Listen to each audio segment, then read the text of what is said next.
Vambora? Embora não, já vou começar, né? Simbora então. Simbora começar com a açúcar, vambora. Chama o Dingo. Vamos? Chamando o Dingo, nosso papo caiçara de hoje. Nosso papo caiçara de hoje especial. Eu vim especialmente com uma camiseta de Ubatuba, que amanhã é aniversário da nossa cidade. E o Julinho veio com a... Eu vim com a camisa do Boi de Concha, que amanhã faremos também a encenação, né, da segunda parte do Boi de Concha, né? Depois nós vamos falar isso também, né? Então, chama o Dingo, esse aí é o Dingo. Vambora. Esse é o Dingo. Tá bom. O Dingo, vamos para o nome aqui. Rufo, né? Rufo, pronto. Tá bom. O Dingo e o Rufo, chama o Dingo e o Rufo, a Vamos dupla. lá.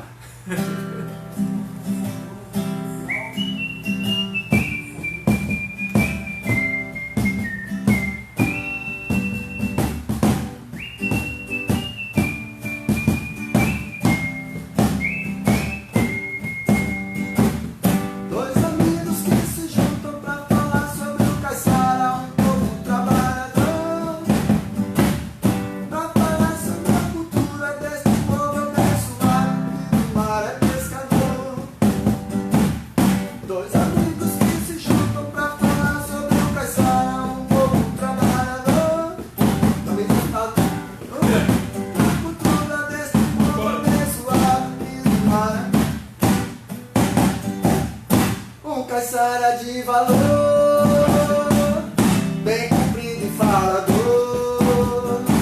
Outro caiçara de valor, carequinho e professor. Um caiçara de valor, bem comprido e falador.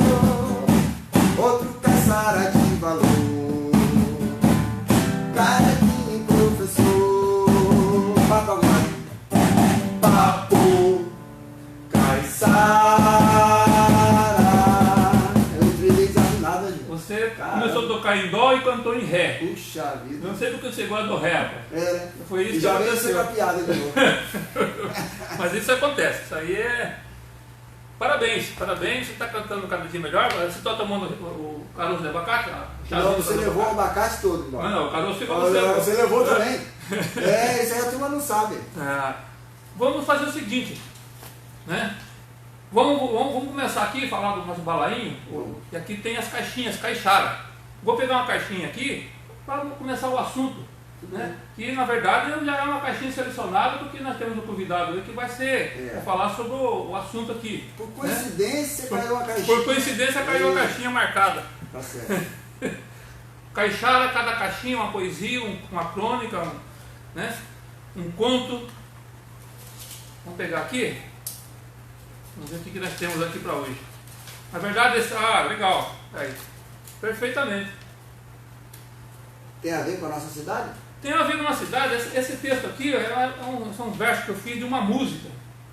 Foi uma música que eu coloquei em homenagem à Confederação dos Tamoios.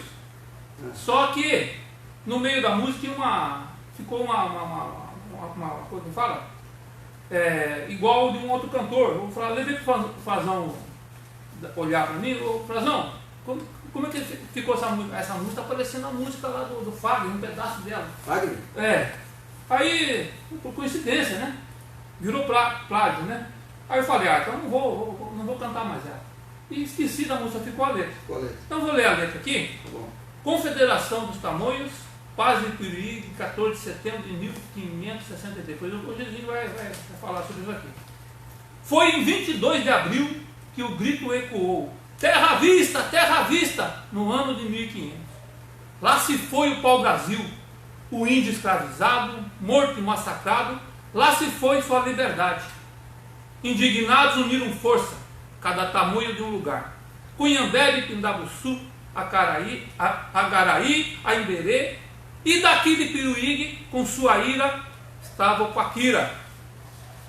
Confederação formada e a guerra declarada. Franceses de tamoio em luta com os lusitanos. Depois de muita luta e muito sangue derramado, José de Anchieta e Manuel da Nóbrega, em missão de paz, chegaram em Piruígue. 14 de setembro, a paz então selou. Ubatuba, hoje Ubatuba relembra a nossa história. Era uma música que eu fiz. Virou uma poesia. Virou uma poesia, Eu trouxe essa para a gente chamar o nosso convidado, né? Nosso amigo professor Zizinho. Nada melhor, né? Que é uma poesia. Então... para situar já a nossa história, né? Vamos falar já, começar falando da história, até porque amanhã é o aniversário da nossa cidade e temos muito que falar né? Dar uma pincelada em muitas coisas que nós temos aqui. A gente vai tentar falar de uma forma mais rápida, né? Pra gente não, também se a gente começar a falar, fica a noite inteira falando. Né? Vamos lá então. Vamos tentar. Então chama ele então. Deixa eu só mostrar aqui uma coisinha antes, senão depois não vai dar tempo. Fala. Ó, minha filha fez um desenho de nós dois e a da Margarida em casa. Opa! A Margarida, o banquinho do Papo Caissara, minha filha Jasmine, que deve estar assistindo aí, ela adora. Tá vendo? Então, obrigado aí pelo carinho, viu? É isso aí. Tem que começar em casa, né? Então vamos lá, vamos trazer o nosso convidado. Vai virando artista. Nós vamos pegar o mocho. O mocho de hoje. Mocho. Traga o mocho.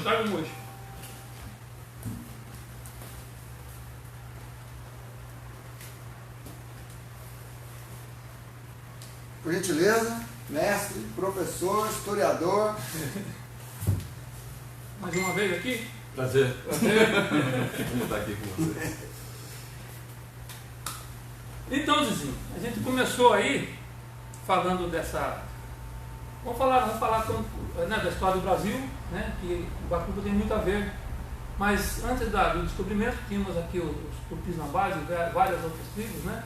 E no ano de 1500 chegaram os portugueses, né? E começou a colonização, né? E o que você tem para dizer, assim, para falar para nós dessa chegada dos portugueses? E vamos focar aqui na nossa cidade. Quando que começou Ubatuba né? Os portugueses chegaram aqui nessa região nossa, encontraram os tupinambás. Você que pode falar melhor sobre isso aí. Ok. Boa noite para todos. Boa noite. Então, vamos lá. É bastante importante a gente estar aqui hoje e conversar sobre esses assuntos que fazem parte da história do Ubatuba, né?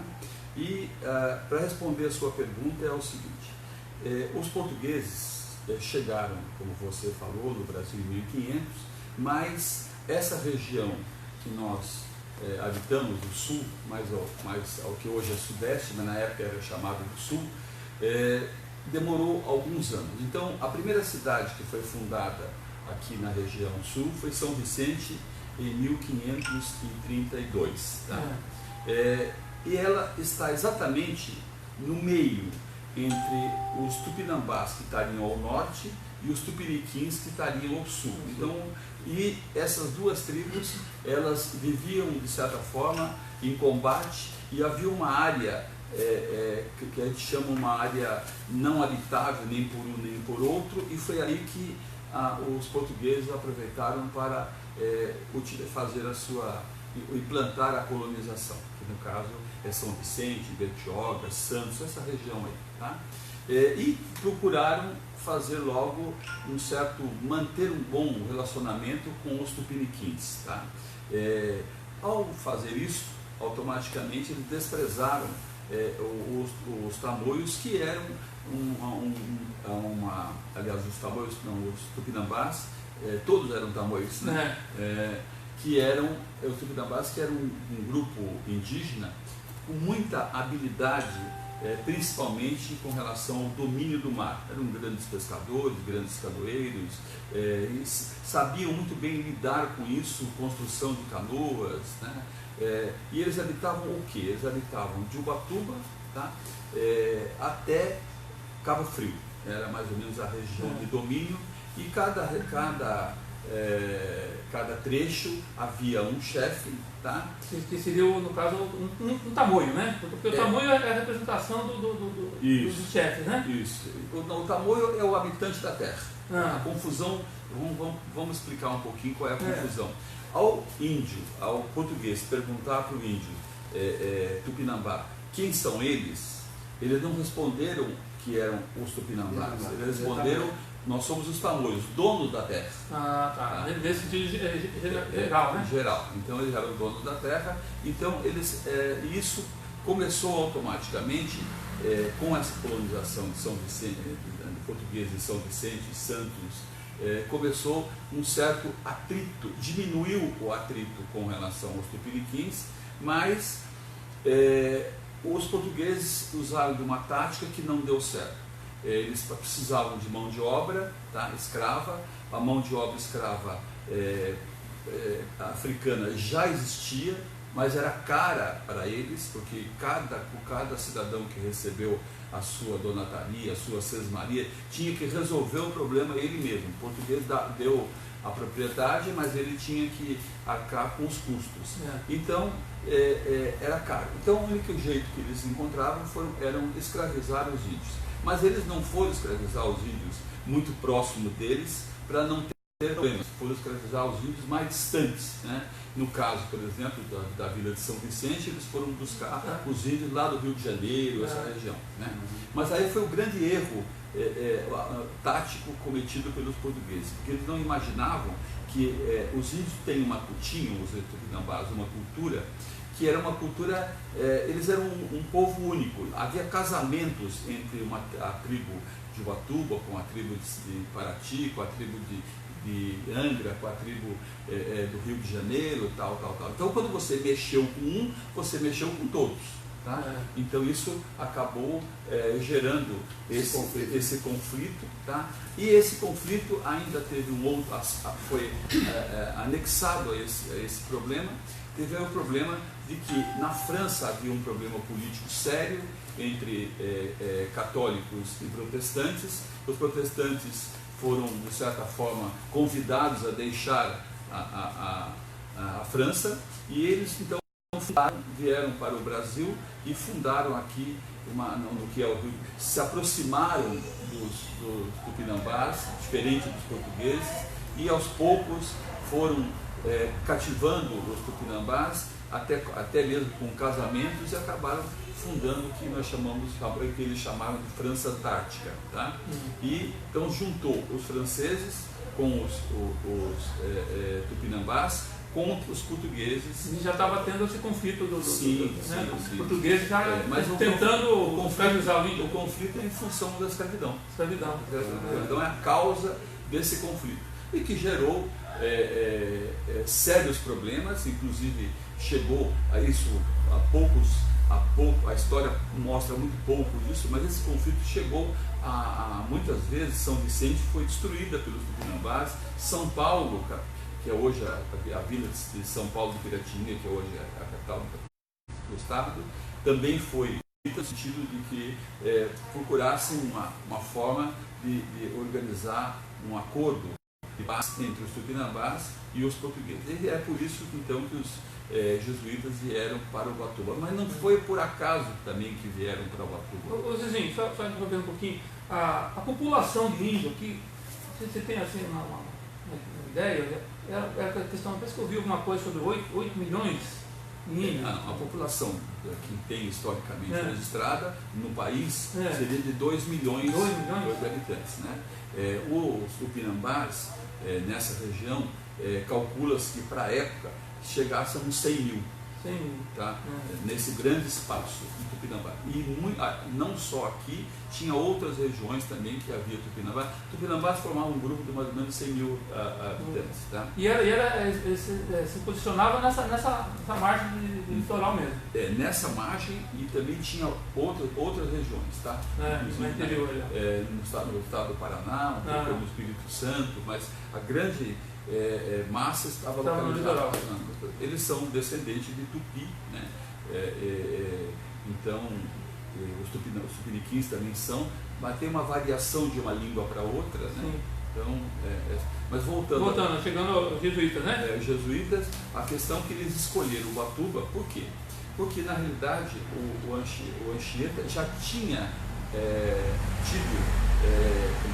tido contato anterior com o Coaquira, e não teve contato, não conhecia o Imbebe, não conhecia o Aimbé e os outros chefes mais ao norte.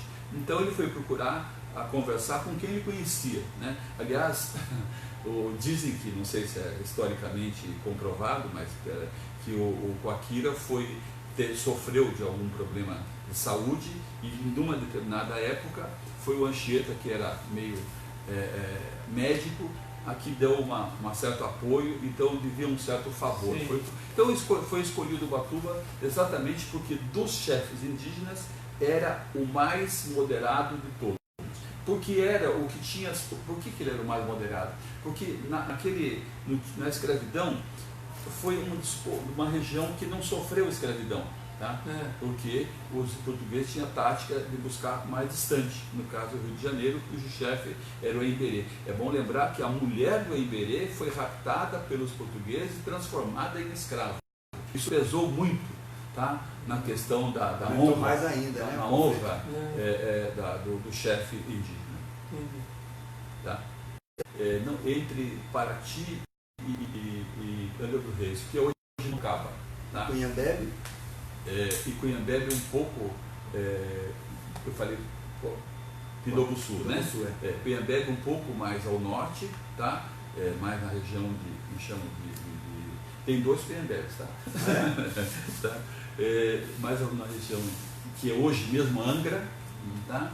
E um pouco também da região ali de Mangaratiba, tá? E o Emberê é que ficava mais no que é hoje o Rio de Janeiro. Entendi.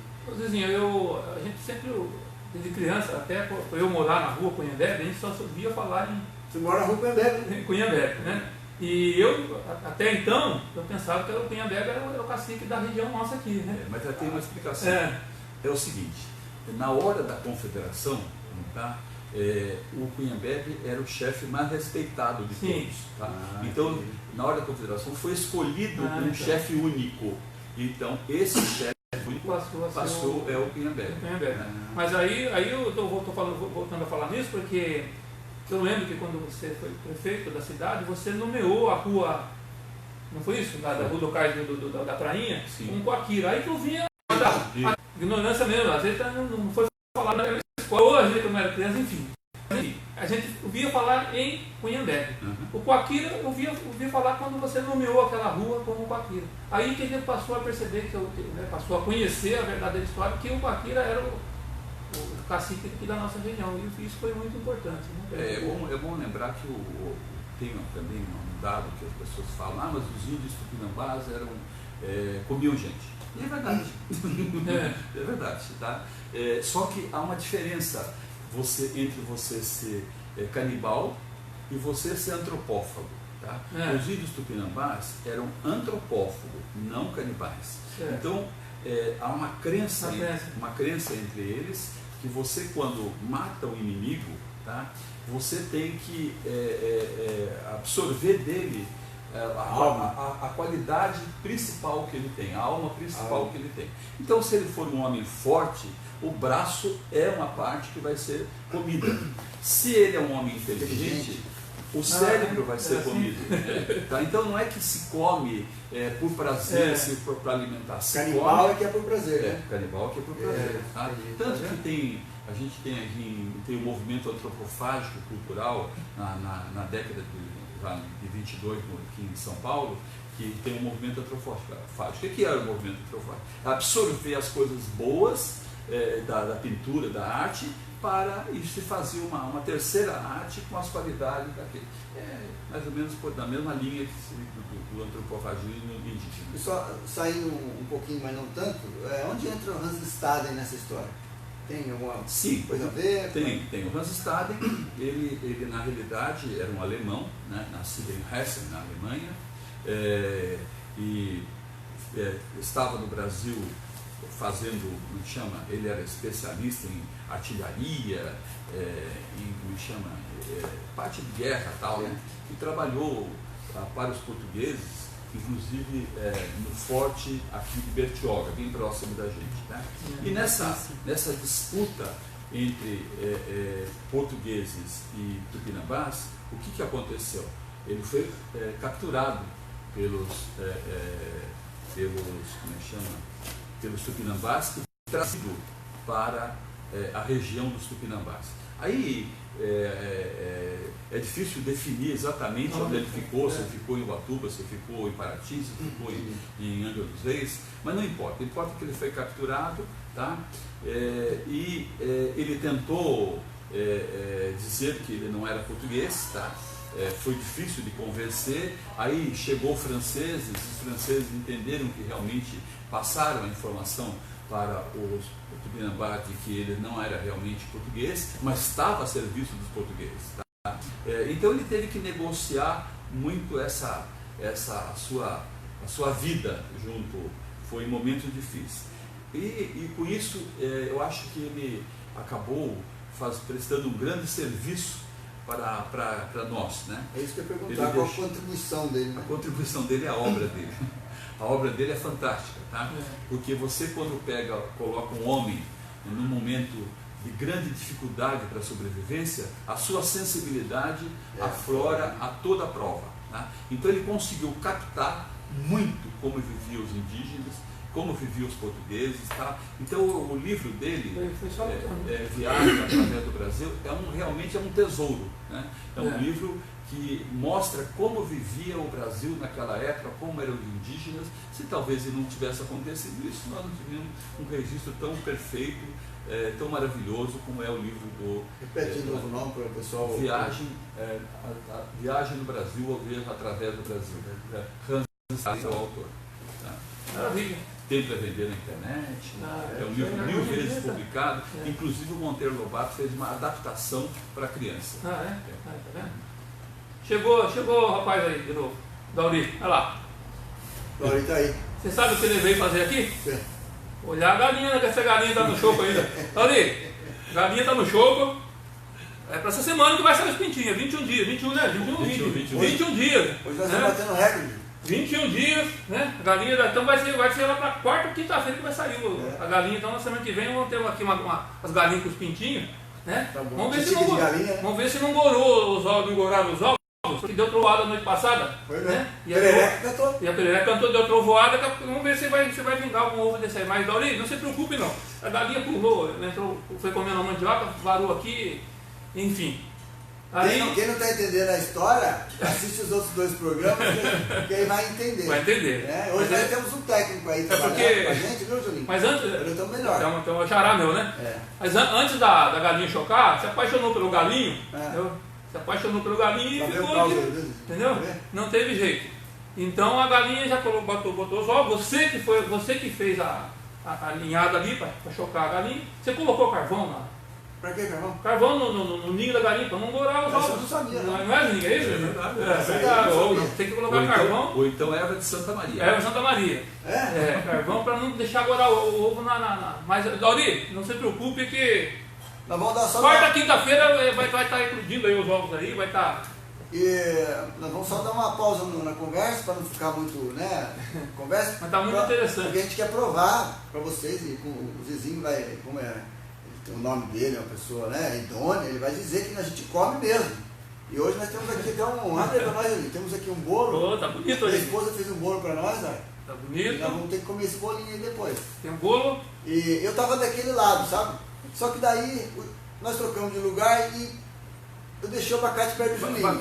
Foi mal isso aí, eu devia ter deixado o abacate perder, que ele vai levar o abacate. E o importante é que mudou o cenário, né? Mudamos o cenário. Você ficou aí, eu fiquei aqui, então deu uma mudança no cenário. Tá e a mulher não trouxe nada hoje? A Margarida trouxe. Não, hoje não veio a Margarida. Não? Não, hoje veio a Rosa. Ela mudou a flor. Não, são 2 irmãs, são gêmeas.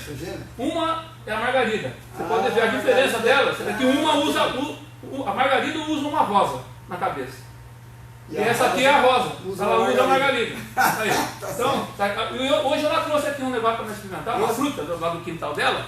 Né, sabia que o Zezinho vinha aqui. Ela, vou levar, falou para a irmã dela. Hoje sou eu que vou. Vou levar uma fruta para o Zezinho, é chamado cambucazinho. Ou a peludinha, que uma fala que é peludinha. Mas tem cabeludinha, né? Cabeludinha, né? E mas é um cambucazinho, Zezinho. Tem. Mas não é um bucazinho mesmo? Aqui, ó. A cabeludinha, que parece um cambucal, a nossa árvore nativa. O cambucal é nativa, né? Daqui do Brasil? Eu não sei responder essa questão. Não sabe? Não, mas o que a gente estava conversando outro dia de uma árvore que não é nativa, que eu pensava que ela tinha amendoeira. A amendoeira não é daqui da nossa região. Não é nativa. Então. Inclusive as primeiras amendoeiras que foram trazidas para Ubatuba foi quando o Esteve da Silva foi prefeito. Naquela época não era prefeito. Sei. Intendente. Intendente. E nós tivemos também a grata surpresa de receber um presente. Pô. Quer falar presente aí, Júlio? O Zizinho trouxe aqui a famosa meia de seda. Isso aqui eu me lembro que quando eu era criança, meu pai ia lá no artesanato, né? Da sua família, seu irmão, né? Uhum. E o pai ia lá conversar, bater papo e eu tomava lá. Mas eu era criança, eu lembro disso aqui. O Zezinho até hoje mantém essa tradição aqui, né? O Zezinho uma hora vai passar a receita para nós aqui. Ou é segredo? É meio segredo. Meio segredo. Não. Você vai provar depois? Não, vamos provar. Dori vai tomar uma meia de seda? Por que fala meia de seda? Por causa da cor? Eu não sei, uns falam que é meio de cedo, outros falam que é amarula, amarula, não sei direito o que é. Aí no supermercado tem a amarula aqui dele, né? Agora, meio de seda, sabendo, por que o meio de seda? Porque será que parece a cor? Deve ser a cor. Representa. A minha sogra. Então, vocês Tem aqui, já pro serviço. Cuidar que a canequinha é aquela que esquenta, só que tá sem açúcar. Quer açúcar? É de ferragate. Essa aí, então. Quer açúcar, doutor? Quer açúcar? Não. Ô, beleza, você é do meu, hein? Julinho aqui ele não toma café, ele come açúcar com café. Né? Meu avô tomava café, mas tinha que deixar um dedo de açúcar no fundo. Que costume, né? Quando tivesse um dedo de açúcar no fundo do copo, por que será isso, né? O consumo de açúcar no passado era muito intenso, diminuiu muito. Eu me lembro ali Você sabe que eu tenho uma senhorinha, a dona Condina. Dona Condina trabalhou na fazenda dos quilos. Colhendo cana. Ali era um canavial enorme, né? Sim, já pegava o que é o Jardim Carolina. Isso, pegava tudo ali. Xará, quer um bolinho aí? Vamos partir o bolo. Então, mas a minha sogra, ela mandou uma mensagem para mim pelo WhatsApp. E a Dilu deve estar assistindo aí. Dilu, um beijo pra você. Dilu. Ela falou assim: tem duas coisas para falar para você. Você está comendo demais. Você está comendo demais no programa, então tem que parar, eu acho. Né? E a segunda é que está de parabéns, e que ela está adorando, e que é... Legal. Tá. Eu quero lembrar também que o amigo Zias Coelho, lá da Lagoinha, está nos ouvindo também, nos vendo, e ele já mandou umas poesias de Caiçara para a gente ler aqui, sabe? Na semana que vem nós vamos fazer um programa aqui falando das poesias do amigo Zias. E eu convidei ele para vir aqui e falou: cara, não vou, porque eu sou meio tímido. Mas não tem importância, vem falar. Eu vamos pé no chão aqui mesmo, Zias. Se quiser vir, tá feito o convite, tá bom? Semana que vem você vem aqui bater um papo com a gente. Mas se não quiser vir também, não tem importância, mas a gente vem falar, vem contar aqui, ler a sua história aqui. Continuando o papo então. A história aqui, qual é o próximo assunto agora? A turma deve estar assistindo lá e fala assim: esse cara come pra caramba. Tá o Dori não come bolo, Dori? É aqui, Dori. Dori tá de olho na galinha dele. Galinha é só quarta-feira que vai dar o direito. Segura aí, tem que provar o Esse é o meu? Esse é seu, tá? O meu é o maior. Você quer comer com a mão? Pode comer. Pois é. A senhora come com a mão, né? Não. Tem muita mensagem aí, Júlio? Bastante? Tem algum especial aí? O Regis Artones. O Regis, os filhos dele estão lá assistindo a gente. Tá tudo assistindo. Então. Tá muito bom. Vai um bolinho aí, Regis. Quem tá aí? O Sato tá assistindo também? É isso aí, pô. Quem é caiçara, quem quer saber da cultura do Ubatuba, tem que assistir o Zizinho, né? Hoje é um dia bacana pra gente, o Zizinho tá falando da história, né? A gente tá sempre aprendendo. Na vida a gente sempre aprende, né? Mas hoje a gente acaba, Zizinho explicando aqui pessoalmente, falando, a gente acaba guardando mais coisas, né? Não põe muito bom na boca, você não consegue parar, né? Então depois dessa questão da Quadra Piruí, do Anchieta, vamos falar agora do início da cidade de Ubatuba, que antes era aldeia, né? A aldeia de Piruí. Vamos dar sequência nessa parte, até chegar na... Sim, então vamos lá. Primeiro que vamos juntar uma coisa com a outra, né? A Paz de Peruíbe foi benéfica para os portugueses e maléfica para os indígenas, né? Que automaticamente ela acabou destruindo essa união que os indígenas mantiveram, né? E aos poucos os portugueses vão dominando, não assim não há pouco tempo depois, mas passando alguns anos, eles vão ampliando essa área, porque até então era só São Vicente, né? Depois eles abrem uma guerra contra os franceses, venceram os franceses e fundaram o Rio de Janeiro. Mas isso, Zizinho, essa força que eles começaram a ter é porque vinham também portugueses, vinham caravelas com mais armas, mais pessoal de guerra. Não, era os índios mesmo. Não era, na realidade, você está referindo aos portugueses ou aos indígenas? Não, os portugueses. Na realidade, a colonização do Brasil é uma colonização dessa região aqui, é uma colonização atípica, tá? Não é comum. Aqui é um salve-se quem puder. Tá? Então, você está tendo algum problema, você tem que se virar e resolver o problema. Tá? É lógico, aí quando aconteceu, chegou a invasão do Rio de Janeiro pelos franceses, aí a coisa modificou um pouco. Aí já começou, aí os portugueses se preocuparam, tá? De perder a região, aí sim eles houve uma ajuda para a região aqui do Rio de Janeiro. Então, aí já tinha São Vicente, fundaram outra cidade. Portanto, os tamoios ficaram, os tupinambás ficaram, diminuiu a sua área de atuação, né?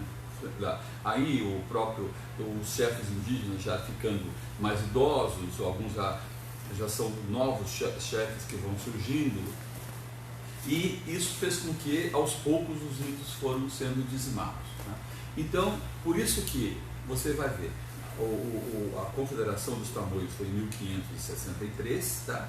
E a fundação de Ubatuba, de Paraty, de Caraguá, de São Sebastião, ela ocorre tudo ao mesmo tempo, né? Com uma diferença de anos, assim, 2, 3 anos uma para outra, tá? Mas tudo já em 1600 e pouco, portanto, 100 e poucos anos depois, tá? Aliás, menos que isso, né? Mas foi 100 anos mais ou menos depois, né? Por quê? Porque foi essa fase de que os portugueses vão de certa forma, eliminando os indígenas, né? Mas eliminando e ao mesmo tempo aprendendo. Isso é muito importante. A cultura caiçara nasce aí. Tá? O que é? A cultura, na medida que os portugueses, esses portugueses foram colocados aqui, e é um salve-se quem puder, para sobreviver, eles tiveram que absorver a cultura, aprender com os indígenas, como viver nessa terra, tá? E trazendo alguns conhecimentos novos que eles traziam de Portugal. Então, é isso que vai fazer com que é importante se falar dessa questão, porque a cultura caiçara vai surgir aí. Então, vou dar um exemplo. A plantação da mandioca. Eles aprenderam como fazia, tá? A forma de fazer farinha de mandioca, os indígenas já dominavam, só que era uma forma mais rudimentar. A mandioca era muito mais grosseira, os raladores, então, essa tecnologia um pouco melhorada, os portugueses foram trazendo. Então, é aí que vai surgir nessa coisa. Então, eu sempre falo, né? Mas é isso. O cultivo da banana já existia, só que era uma banana mais alimentar, que era chamada de pacová, tá? Que nós chamamos de pacová, tá? E foram trazendo outras espécies que nós não tínhamos e foram dessa forma absorvendo. A canoa é uma técnica totalmente indígena, tá? A corrida de canoa é um esporte indígena, tupinambá, tá? Então eles vão fazendo com que isso vai melhorando apenas essa técnica, né? Eu queria chamar a atenção para uma questão aqui, né? Os índios, por uma questão de sobrevivência, por uma questão de segurança, tudo que eles comiam, eles não jogavam em qualquer lugar. Eles reservavam um lugar especial para isso, porque comia muito peixe, tinha espinha, comia ostra, podia se cortar. Então tudo era colocado em separado tá? E isso formava, depois de longos anos, né, uma em cima da outra, essas camadas que chamam o Sambaqui. O Sambaqui é um depósito de lixo. Encontramos aqui em Ubatuba, né? Encontramos no Tenório, aqui no morro no morro aqui das Vivamar, no Parque Vivamar, também lá na ilha do Mar Virado, tá? Então era dessa forma. Tartaruga, quando se comia, jogava lá os ossos lá, e alguns desculpa estar devagar, mas talvez chame a atenção para. Tem uma técnica também de enterro. Era comum o enterro dentro de casca de tartaruga. Quando a tartaruga era enorme e era bebê, quando fosse um bebê, uma criança tal que coubesse lá dentro, havia dentro de uma casca de tartaruga enorme. Tá? Então, esse aprendizado todo foi importante para os indígenas. Então, quando chega já em 1600 e pouco, é lembrar que Ubatuba não foi fundada na época da colonização portuguesa, foi fundada durante o domínio espanhol. Né? Porque Portugal ficou sob o domínio espanhol de 1580 até 1640 e Ubatuba foi fundado em 1637, portanto durante o período espanhol. Tá? E isso é importante registrar isso porque tem uma data, uma coisa importante. Na realidade, quando chegava nesse final de 1600, antes um pouquinho de 1640, a Espanha já estava perdendo o domínio de Portugal. Tá? Isso se aproveita, por isso que havia uma certa política de fundar essas cidades. Mas eles já tinham os espanhóis tinham domínio aqui da América do Sul toda, né? E mais o Brasil. Mais o Brasil. Tá? Só que no Brasil, aí o que eles fizeram? Nessa região, nesse trecho entre o Rio de Janeiro e São Paulo, que não era povoado, os portugueses que percebiam que estavam para garantir a posse da terra, percebendo que os espanhóis estavam perdendo o domínio, tá? Eles vão implantando essas colonizações, ou fundando cidades uma ao lado. Então fundaram Paraty, fundaram Angra, Angra foi antes, mas Paraty, Ubatuba, São Sebastião e Caraguá. Caraguá foi fundada 2 vezes. Estou falando da primeira fundação. Você falou, Caraguá ela foi dizimada por uma peste e depois ela foi refundada. Tá? Mas então fazia parte de uma política. Então, que na época o governador do Rio de Janeiro era o Salvador Correia de Sá e Benevides, por isso que tem o nome da rua, tá? Ele que implementou essa política de fundação dessas vilas para garantir a posse da terra. Tá? Agora, quando fala também em fundação de Ubatuba em 1637, não é que chegou no dia 28 de outubro, as pessoas vieram para cá e fundaram, não é assim. Tá? Primeiro, as pessoas vêm para cá, vão montando uma meia dúzia de casa. Tem a questão das Seis Marias, né? Está englobado nesse mesmo momento, né? Foi doado, né? As Seis Marias para cada um, né? Então, em 1637 é que, num determinado momento, é que fazem a assinatura do documento da fundação. Tá? Assim foi Ubatuba, assim foi Paraty, assim foi Angra. Tá? É bom lembrar que esse documento existe, é o original. Está no arquivo do Estado de São Paulo. Está à disposição do povo lá. Tanto que no livro do seu filhinho tem mais ou menos uma cópia transcrita do livro. Eu já tive acesso a ele, logicamente é um documento totalmente fragilizado, tá? Dentro de uma placa de vidro para não se perder. Né? Tá bem guardado. Onde é que está? Está no arquivo do Estado em São Paulo, que fica ali ao lado da rodoviária. E assim então foi fundada as cidades com esse objetivo de garantir a posse da terra, e Ubatuba está dentro desse contexto. A gente tem bastante coisa para conversar ainda, e eu acho que nós vamos ter que fazer outro programa, Júlio. Porque a gente tem que falar sobre a ferrovia, sobre o porto que aqui tinha em Ubatuba, né? Ali, tinha um porto aqui, não tinha? Tinha um porto, por isso que chama Sobrado do Porto.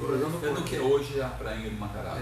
Toda o café, o açúcar, né? O nome no antigo era Prainha do Porto. Prainha do Porto. Ou então Prainha da Vila. Nós temos também que falar sobre a serra, sobre a rodovia, sobre...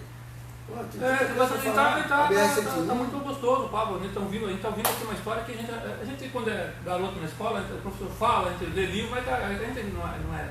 A gente não está muito Não interessado. está muito né? interessado, eu ficava esquemado. Agora, tendo essa aula aqui, é fantástico, né? Pois A gente passa a entender. E... Peraí, deixa eu só fazer um... Vai pegar o disco aí? Peraí. Vai fazer. Serra, mar, cachoeira, praia, um pedaço do Brasil. Chuva santa, tempestade, água que abençoa este país. A canoa, picaré, alinhado, remo, pescador. A tainha, o gonguito azul marinho tem muito sabor. Terra Tupiniquim, de histórias, lendas e amor sem fim. Terra Tupinambá, de orquídeas lindas e caraguatás. Fiz essa música aí pra Batu. Esse é o filho do Jusino. É, cara. Tá com a voz bonita. Ainda bem que você não falou aquele, Depois- aquele outro lá que colecionava calcinha, sabe? Quem que colecionava calcinha? Ah, o Fábio Júnior? Não, Vando. O Vando. Minha gente, eu acho que... Agora nós vamos ter que fazer outro, Júlio. Luizinho, Mais pra frente nós vamos ter que convidar o Silvio. cortamos outra Sem vez? problema, sem problema.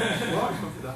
Bacana, muito gostoso. Nós tivemos alguns comentários aí bacanas. Tem algum que você queira falar aí pra nós, Júlio? Pra gente responder? Vai ficar uma próxima história. É?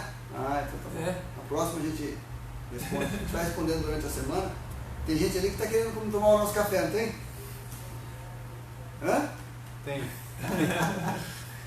É isso Pois aí. tá bom, já fizemos 45 minutos de programa, né? Acho que para não ficar também muito longo, né? Então a gente vai convidar o Zizinho numa próxima, né, Zizinho? Pra Sim. estar falando Vamos outra aí. vez. Falar um pouco mais atual agora. É, né? Acho que é atual, importante né? a gente É. conhecer um pouco as nossas raízes, a Não, nossa história e tal. e tá seguindo essa história, que pra mim foi muito bacana. Durante a semana a gente vai ver como é que vão ser os comentários, as opiniões. É. E eu quero também dar um recadinho aqui pro pessoal, que é o seguinte: agora a gente vai ter uma página, e a página vai se chamar Papo Caiçara. Papo Caiçara. Página no Face. Por enquanto a gente está transmitindo no meu Face, no Face do Julinho hoje, mas daqui a umas 2 ou 3 semanas a gente já vai transmitir através da página, que é mais fácil, que as pessoas identificam melhor. É. Tá? E só para encerrar então, vamos falar que amanhã, para nós, né, a gente tem que ter um grupo envolvido com o folclore de Ubatuba. Amanhã nós vamos fazer a segunda apresentação, né, da lenda do boi de conchas. Então faço o convite para quem puder ir amanhã. Teremos um início aqui na Casa do Artesão, Ao lado da sorveteria Pistache. ao lado da sorveteria Pistache. Vai ser a concentração ali a partir das 2 horas. Às 3 horas a gente sai em cortejo até o canto direito do Perequiaçu, e lá nós vamos continuar a nossa encenação, a nossa cantoria, a nossa música, né, a nossa dança, enfim, e esperar o boi sair do mar, né? Então leve a criançada, que eu acho que é importante ter esse momento também com as crianças, né? Tem muita música, né? Tem muita Então, música, dança. tem dança, tem as crianças que já estão envolvidas, né? As meninas do Regis, cada um com o seu cavalinho, né? Então nós vamos fazer essa apresentação, estão todos convidados. Para encerrar então, vamos cantar a música do Boi de Concha. Vamos? Né? A história do Boi de Concha, essa música do Bado, resumidamente, fala a história de todo boi, né? É toda a história do Boi de Concha. Canta bem devagar, tá? Para tu entender as palavras. O sonho que o boi sonhava era um dia ver o mar. O sonho que o boi sonhava era um dia navegar. Dia de ter o pescador pras bandas do poente. Nasceu um boizinho de conchas, astuto com jeito de gente. Filho do boi marujo e da vaca chamada sereia. Na testa uma concha e sina de poeta na veia. Foi batizado a cambufo, um instrumento de folia. Por anagro foi criado, que mugido de boi mugia. De pelo todo branco, só o rabo preto nascia. Além da mancha na testa, todo o resto alvo se via. Prometia Cipriano ao boizinho ver o mar. O sonho que o boi sonhava era um dia navegar. O tropeiro inventava histórias que o boi ouvia, mas era gado de bote e o mar jamais veria. Mentira, hein? O boi entrou no mar, viu o mar, entrou no mar, foi viver no mar. Ele não entrou no matadouro, não. Ele não foi que nem os outros que foi para o matadouro, né? Virar churrasco para o pessoal. E esse boi, então, pela sua fé, de tanto ouvir o Cipriano falar que ia levar para conhecer o mar, ele desceu, veio para ver o mar. E entrou no mar, sumiu no mar. Depois de muito tempo, vovô Lindolfo tocando sua viola ali na beira da praia, debaixo da amendoeira, do cruzeiro, viu sair do mar aquele vulto branco no clarão da Argentina, olhou, pensou que fosse um pescador, uma canoa, olhou, firmou a vista, era o boi, Cheio de concha. o boi do Cipriano está voltando do mar, cheio de concha, Malvina, Malvina, Malvina, saiu correndo para chamar minha avó, para ver aquela imagem que ele... Malvina, eu vi o boi do Cipriano. Que boi? O boi sumiu faz 15 anos, Lindolfo. Como é que você vai ver o boi agora? Saiu do mar, Malvino. Vamos lá ver. Pegou a mulher, arrastou para a praia. Está aqui a pegada do boi, quero ver o boi. Pegou a viola que estava largada lá, tocou. Daqui a pouco o boi voltou. Aí a Malvina acreditou. E todo pescador que toca viola aí na beira da praia, o boi sai para aí. E amanhã nós vamos tocar na beira do mar para o boi sair do mar. Está convidado, Zizinho, para assistir a nossa rede. É isso aí, gente. Obrigado, até a próxima. Um abraço. Obrigado, Julinho. Tchau, prazer. Obrigado. Laurinho, semana que vem a sua galinha já deve estar com os pintinhos mariscando aí, tá? Vamos ver o que é. Que pinto que vai dar nisso aí. Boa noite, pessoal. Abraço. Clica aí.